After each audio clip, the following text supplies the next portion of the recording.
January 6th was a disgrace. American citizens attacked their own government. They used terrorism to try to stop a specific piece of domestic business they did not like. Greetings, fellow time travelers. This is T-Pain USA, and welcome to the Really American T-Cast. Now let's start out today with a like and a subscribe, and we'll kick this thing into light drive. Now, speaking of time travel, hope you folks made it safely traveling 1 hour into the future during daylight savings times on Sunday. While we're on the topic of time travel, how did it feel going back 3 years in time to see old Mitch McConnell reaming Donald Trump about the insurrection on January the 6th? Old Mitch was madder than a wet hornet about the attack on the shrine of democracy, wasn't he? So let's soak up a little bit more of his righteous indignation, shall we? They tried to hunt down the Speaker of the House. They built a gallows and chanted about murdering the Vice President. Now, we must never forget, no matter how many times the Republicans tell you that January 6th was a peaceful protest, that it was a violent coup attempt where a MAGA mob wanted to hang our own Vice President to prevent the peaceful transfer of power.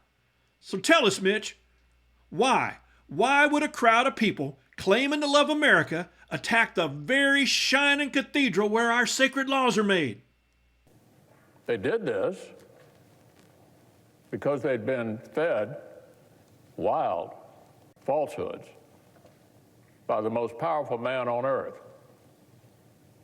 Because he was angry he'd lost an election.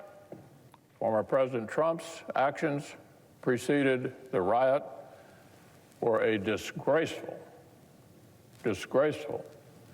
dereliction of duty. Now, as most of you remember, not only did Mitch call Trump's actions a disgraceful dereliction of duty, but he would go on to say that Trump should be subject to prosecution in the courts of our great land. So there you have it, folks, a true Republican profile in courage. Mitch held fast to his belief in our great institutions and vowed he would never let that traitorous coward darken the hallways of power again. Kentucky Senator Mitch McConnell is giving his support to Donald Trump's bid to return to the White House. The minority leader endorsed Mr. Trump in a short statement after the results from Super Tuesday. McConnell said, quote, "It should come as no surprise that as nominee, he will have my support." Do you believe Trump is an insurrectionist? I do. Do you believe Donald Trump should be prosecuted to the fullest extent of the law? Yes, I do. Do you believe he tried to assassinate his own vice president? Why, without a doubt. Do you now support Donald Trump for a second term? 100%. Folks, a Republican at his core, when given choices, will always pick power over country. Even though Trump will likely undo the entirety of the work Mitch dedicated his entire life to build, he'll gladly endorse Trump as he undoes it. Now, in fairness, it ain't just Mitch. The list of those that have capitulated to Trump reads like a virtual who's who of Republican cowardice. So, ladies first. I believe we need to hold the president accountable. I hold him accountable for the events that transpired, for the attack on our Capitol last Wednesday. I also believe that we need to hold accountable every single person, even members of Congress, if they contributed to the violence that transpired here. In the days following January 6th, as our nation processed the horrifying events of the darkest day in American history since the Civil War, Republicans stood in front of their mirrors practicing their imitation of decent, patriotic Americans. Now, surely they thought it's finally safe to say the words out loud that they held deep down inside during those long 4 years of the Trump presidency. They saw a wave of resistance building, so they grabbed their soundbite surfboards, hoping to hang 10 in the wake of public outrage. Old Nancy Mace took to national TV and let America know in no uncertain terms that Donald Trump was guilty of an attack against his own country and that he must be held accountable. Well, sadly, that tsunami of Republican decency petered out ever before it reached the shore. Hey everyone, Congresswoman Nancy Mace here. I'm in front of Trump Tower today, and I remember in 2015 when President Trump announced his run. I was one of his earliest supporters. I actually worked for the campaign in 2016. I worked in 7 different states across the country to help get him elected. I supported him again in 2020 because of policies I believed in. He brought American jobs back. He lowered our taxes, wages, and employment were better for every hardworking American in our country. He made America safer, and he took on China directly. And America was stronger all around the world. And quite frankly, freedom and democracy was stronger all around the world. Sure, Nancy. America was stronger all around with Trump, provided you conveniently overlook the part where he literally tried to overthrow the government, shred the Constitution, and end democracy forever. So much for holding Trump accountable, huh? So speaking of Trump loyalty, surely Trump was grateful for old Nancy's change of heart, right? Naturally, he was moved by that grand gesture of her donning sackcloth and ashes and prostrating herself in the street outside of his golden temple, right? Right? She went to New York and stood in front of the magnificent Trump Tower. Has anyone ever heard of Trump Tower? And did a commercial insinuating that I was endorsing her. She's standing over in front of Trump Tower in New York. I'm saying, can you believe this? It was untruthful, just like everything else she does. Thankfully, this June, you have the chance to dump these grandstanding losers. Take a big, long drink, Republicans. This is what Trump loyalty looks like. But Nancy Mace was just the beginning. Our state's senior United States Senator John Cornyn says former President Donald Trump cannot win a general election, and the Republican Party needs to select a candidate who can. Panel Cornyn went on to say Trump's time has passed and that the former president doesn't understand that to prevail in the 2024 election, he has to appeal to voters beyond his base. For just a brief moment in time, human milquetoast model John Cornyn boldly stood up against the idiot wind blowing out of Mar-a-Lago and held the moral high ground, saying Trump can't win in 2024. How long do you reckon that lasted? And then earlier tonight, our very own Texas Senator John Cornyn posted on X today his endorsement of Donald Trump following the New Hampshire primary results. He says Republicans must unite behind Trump to beat Biden and that he will work to elect Trump and a Republican Senate majority in 2024. Old John melted like a scoop of vanilla ice cream on a hot Texas sidewalk.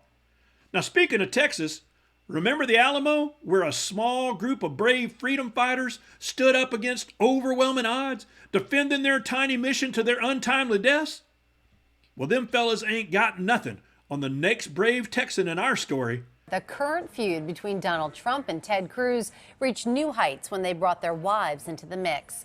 Donald Trump retweeted a side-by-side photo of his wife Melania with Ted's wife Heidi. A short time ago, Cruz responded for the first time to that picture, telling Donald to, quote, leave Heidi the hell alone. Let me be absolutely clear. Our spouses and our children are off bounds.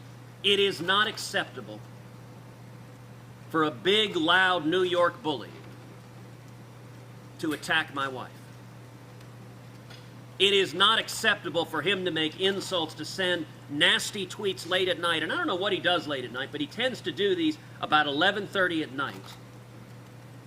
I assume when his fear is at the highest point. Now, just like old Santa Ana surrounding the Alamo, Donald Trump led a full frontal assault on Ted Cruz's family, starting out by calling Ted's wife ugly. And like Davy Crockett, Ted climbed up on the ramparts of the gates of freedom and challenged Trump to come and take it. Real men don't try to bully women. That's not an action of strength. That's an action of weakness. It's an action of fear. It's an action of a small and petty man. Now listen to old Ted on this one. When it comes to small and petty men, Ted Cruz is an expert. Whatever he does, he accuses everyone else of doing. The man cannot tell the truth, but he combines it with being a narcissist. A narcissist at a level I don't think this country's ever seen. Dang, you gotta admit, Ted Cruz sure enough sounds like a man of principle, don't he? He would sooner die than subject America to an unparalleled narcissist. This morning, Donald Trump went on national television and attacked my father. Donald Trump alleges that my dad was involved in assassinating JFK. Now, let's be clear. This is nuts. This is not a reasonable position. This is just kooky. And while I'm at it, I guess I should go ahead and admit, yes, my dad killed JFK. He is secretly Elvis, and Jimmy Hoffa is buried in his backyard. Whew. Old General Trump Santa Anna fired another salvo at Cancun Cruz's little mission, accusing his dad of assassinating JFK. But Ted proved once again he can give just as good as he gets. I'm going to tell you what I really think of Donald Trump. This man is a pathological liar. He doesn't know the difference between truth and lies. He lies practically every word that comes out of his mouth. The man is utterly amoral. Morality does not exist for him. There you have it. Ted calls Trump exactly what he is, a pathological liar. And the last thing America needs as its leader is a pathological liar, right? Ted makes it clear he will go to his grave before he sees America under the thumb of such an unfit apostate of freedom. Now, history tells us Santa Anna ordered his buglers to play the Degüello bugle call, declaring there'd be no quarter for any prisoners that survived the siege. But just like those 200 brave Texas rebels before him, Cancun Cruz stood his ground and vowed, "I will not yield. I will not yield." Congratulations to President Trump on that dominating victory. And at this point, I believe this race is over. So I am proud to endorse Donald Trump for President of the United States. I look forward to supporting him enthusiastically. It's kind of like watching Jim Bowie and Davy Crockett endorsing General Santa Anna, ain't it? Here's a little known fact. If Ted Cruz had lived in the medieval times, he would have been a knight. It's true. And his title would have been Surrender. Surrender, get it? All right, sure. Like all Republicans, Ted took the coward's way out, but it was not without a cost. This is your brain, and this is your brain on Trump. True enough, Ted was always a little doughy and far from a leading man. But look at him now. It's like Wolverine let himself go. The list of Republican cowards cowering to Trump is long and distinguished. While Rand Paul said he was unfit to lead, and Kellyanne Conway said Trump built his empire on the back of the American workers. Heck, even after Trump accused Ron DeSantis of grooming underage girls, old Ron jumped right back in line and started goose-stepping with the rest of Trump's brown shirt brigade.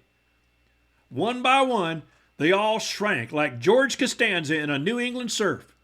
So with that in mind, what do you call 8 Republicans all swimming in the same pool? Octopuses. T-Pain out.